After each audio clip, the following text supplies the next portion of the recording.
Então, galera, dando continuidade aos nossos estudos, agora que nós já vemos ligações iônicas, vamos passar para as ligações covalentes. De cara, já falo lá para vocês a diferença entre uma ligação iônica e uma ligação covalente. Enquanto na ligação iônica se dá estritamente pela atração eletrostática entre partículas, no caso, as espécies iônicas dos átomos, partículas carregadas com cargas opostas tendem a se atrair.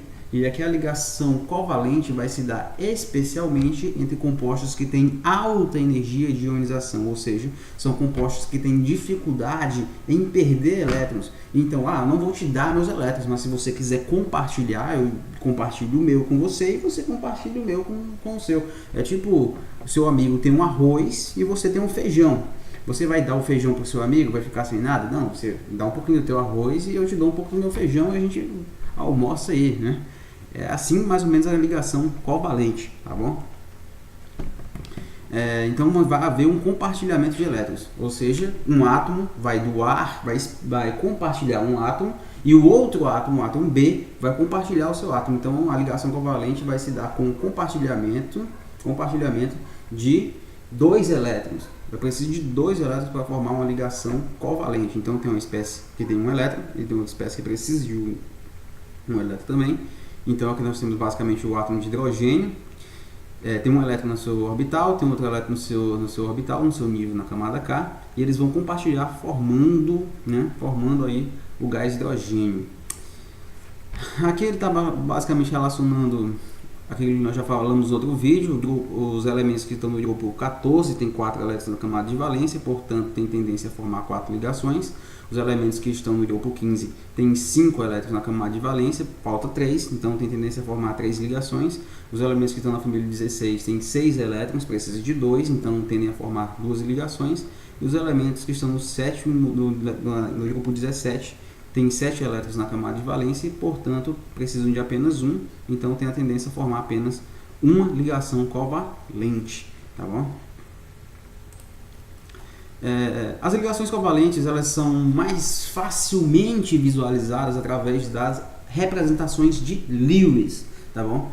Como é que se dá a representação de Lewis? Os elementos do grupo 14 têm quantos elétrons na camada de valência? 4 elétrons na camada de valência. Eles fazem quantas ligações? 4 ligações. Então nós vamos desenhar 4 elétrons desemparelhados, tá bom? O que é elétrons desemparelhados? São elétrons que têm a tendência a formar ligações.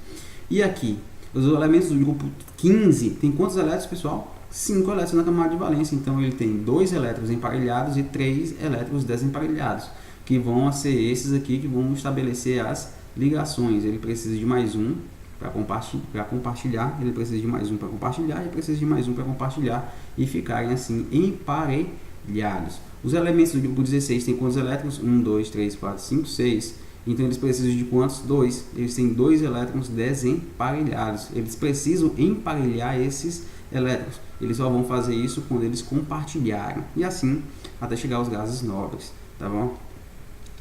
E para desenhar as ligações é só encostar um átomo no outro.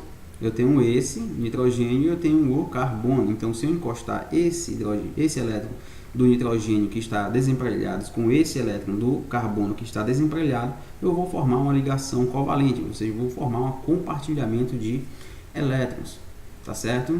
E a representação de Lewis se dá assim. Lembrando que essa aqui é a representação de Lewis. E essa aqui é a representação estrutural, são fórmulas estruturais, não confunda, pode cair aí em questão, né? Fórmula de Lewis, representação de Lewis e as fórmulas estruturais.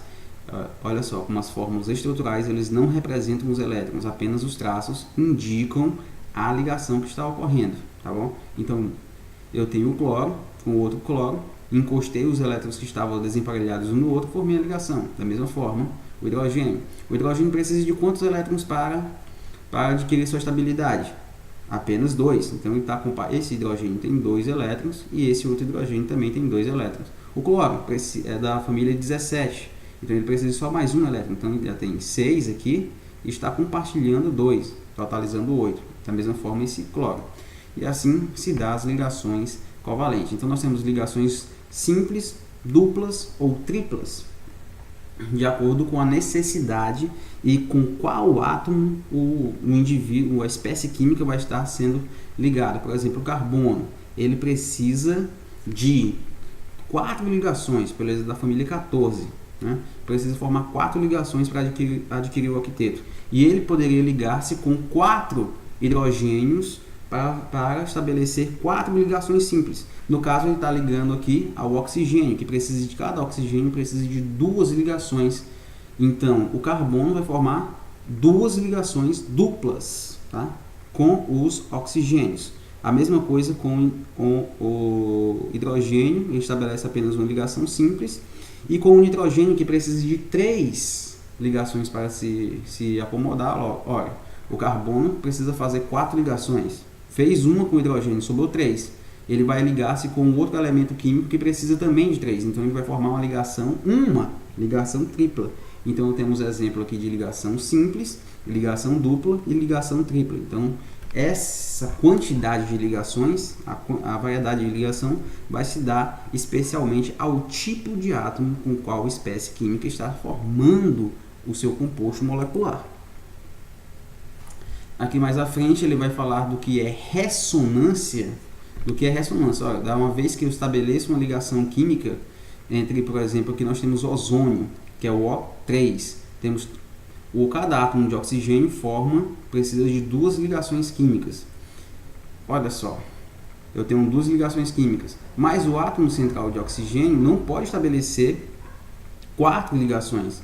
Então ele faz momentaneamente uma dupla ligação com o oxigênio e no momento seguinte ele vai estar ligado ao outro átomo, duplamente ao outro átomo de oxigênio, formando assim uma estrutura chamada de ressonância, tá bom? Uma estrutura de ressonância. Então aqui, ó, nesse momento esse oxigênio central está formando uma dupla ligação com esse oxigênio e no momento seguinte ele vai estar formando a dupla ligação com outro oxigênio e assim ele vai variando. Isso aqui é uma estrutura de ressonância, tá bom? É uma estrutura de ressonância. Assim pode acontecer também com o dióxido de enxofre e também com o ácido nítrico, aqui, da mesma forma. E aqui ele só está reforçando as substâncias moleculares e substâncias de rede covalente. Aqui é basicamente que geralmente as substâncias moleculares, como já havíamos falado lá no começo do outro vídeo, elas formam substâncias que têm baixo ponto de fusão e baixo ponto de ebulição. Contudo, nada impede das ligações covalentes se estabelecerem moléculas extremamente grandes a ponto de serem elas próprias um sólido, né? Elas estabelecem um sólido.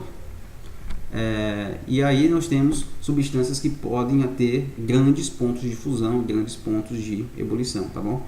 Através das próprias ligações covalentes, tá bom? Dê uma olhada cautelosamente aqui nesses tipos de substâncias.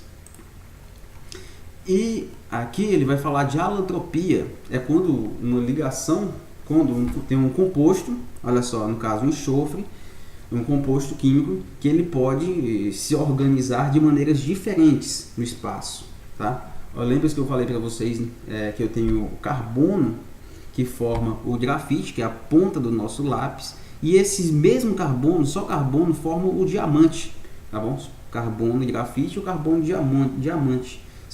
São dois compostos formados pelo mesmo átomo e só por este átomo, o átomo de carbono, mas que estão organizadas espacialmente de maneiras diferentes. Então eles são compostos diferentes formados pela mesma espécie e, portanto, eles são chamados de formas alotrópicas, tá? Alotropia, tá? Alotropia é isso. São os átomos que formam espécies químicas diferentes pela sua organização espacial, tá? E aqui ele vai falar também que as substâncias moleculares podem ser solúveis em água. Elas são solúveis em água através da sua polaridade. Lembre-se que nós falamos anteriormente de uma propriedade periódica chamada eletronegatividade.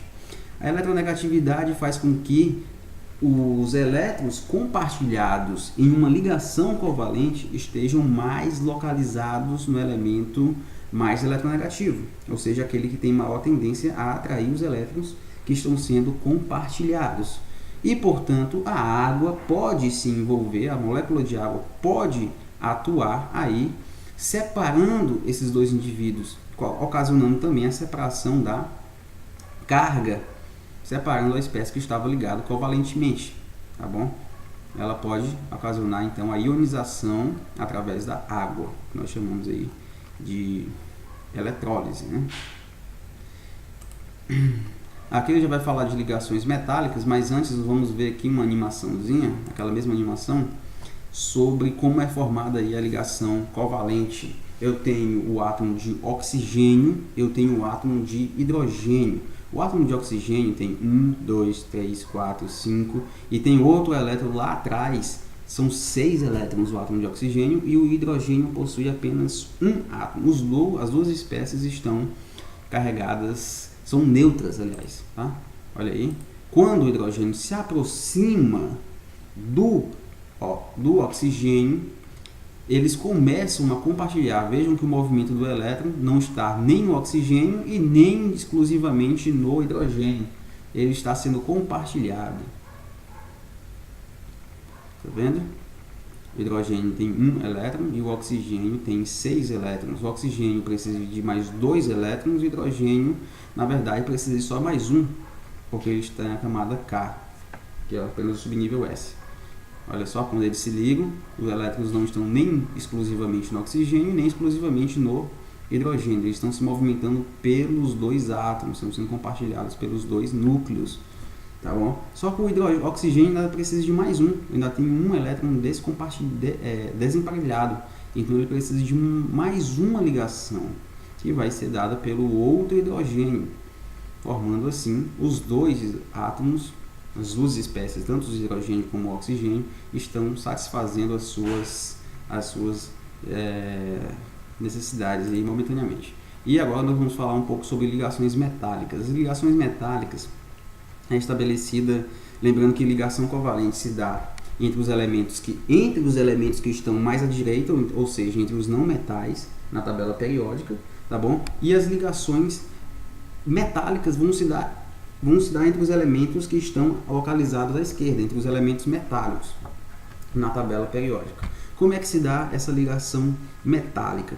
Todos os elementos metálicos, eles têm baixa energia de ionização, ou seja, eles perdem elétrons com facilidade. E quando um átomo perde elétron, ele se torna uma espécie catiônica, ou seja, carga positiva. Se tornando uma carga positiva, né, unindo-se com outro elemento que tem possibilidade de perder elétrons facilmente, com outro elemento que tem possibilidade de perder elétrons facilmente, e assim sucessivamente, né, eles vão juntar-se através de uma cola. Essa cola são justamente os elétrons que foram perdidos para formar os cátions. Aqui, ó, é cheio de elétrons, e aqui as espécies que perderam esses elétrons. Então o elétron que saiu dessa espécie, desse metal aqui, não pertence mais a ele, mas sim à estrutura metálica como um todo. Então aqui nós temos uma nuvem de elétrons e as espécies estão sendo coladas pela essa nuvem, por essa cola de elétrons, tá bom? Formando aí a ligação metálica. Os metais, por isso os metais, eles podem ser maleáveis, eles são maleáveis porque eu posso simplesmente entortar essa peça aqui. O que é que vai acontecer? Os elétrons vão ser simplesmente rearranjados no espaço. Se eu colocar uma carga muito positiva desse lado, os elétrons são cargas negativas, eles são facilmente, vão caminhar por essa estrutura até chegar à carga positiva, tá? Uma diferença aí de potencial. Então, por isso que os metais conduzem bem a eletricidade, são maleáveis e possuem altos pontos de fusão, porque eles estão muito colados um no outro, muito bem colados um no outro, por essa nuvem de elétrons. Vamos ver o que tem mais aqui para frente. E as ligas metálicas. O que é liga metálica? Olha mais, quando eu formei aqui, nessa parte aqui, eu poderia ter apenas átomos de ferro, formando aí uma liga de ferro, uma espécie metálica ferro.